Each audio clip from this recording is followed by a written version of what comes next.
যখনই বৃষ্টি হয় তখনই আমার সোনাগুলো এইভাবে জানালায় বসে তারা বৃষ্টির আনন্দটা উপভোগ করে। কারণ আমাদের তো আর ব্যালকনি নেই যে সেখানে দাঁড়িয়ে তারা আনন্দ করবে। কারণ আমরা যে ফ্ল্যাটটাতে আছি ফ্ল্যাটটা বড়, বাট ফ্ল্যাটে কোনো ব্যালকনি নেই, তাই আমরা জানালা থেকেই বৃষ্টির আনন্দ উপভোগ করি।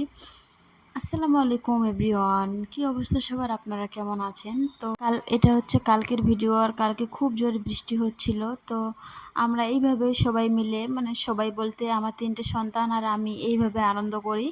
আর যখনই বৃষ্টি আসে তারাই আমাকে ডাক দেয়। আমি যদি কিছু কাজে ব্যস্ত থাকি আমাকে বলে, মাম্মি মাম্মি তাড়াতাড়ি আসো, তাড়াতাড়ি আসো মাম্মি, দেখো মাম্মি, দেখো মাম্মি, দেখো তুমি খুব পছন্দ করো বৃষ্টি হলে। আসলে আমি গ্রামের বাড়িতে আমরা আগে সব বান্ধবীরা মিলে খুব এই সময়টাতে এনজয় করেছি, বাট এখন তো আর সেই দিনগুলো নেই, তাই না? তো সেই স্মৃতিগুলো কিন্তু মনে পড়ে খুবই। আর আমি মনে মনে ভাবছিলাম যে আমি যদি গ্রামের বাড়িতে থাকতাম তাহলে আমি বাবুদেরকে নিয়ে বাইরে গিয়ে এইভাবে ভিজতাম। তো কি করব, এইভাবে আনন্দ করলাম আমরা। দেন আমি একটু আমার জন্য পেঁয়াজি করে নিচ্ছিলাম, কারণ আমাকে বৃষ্টি হলে পেঁয়াজি খেতে বেশ ভালোই লাগে।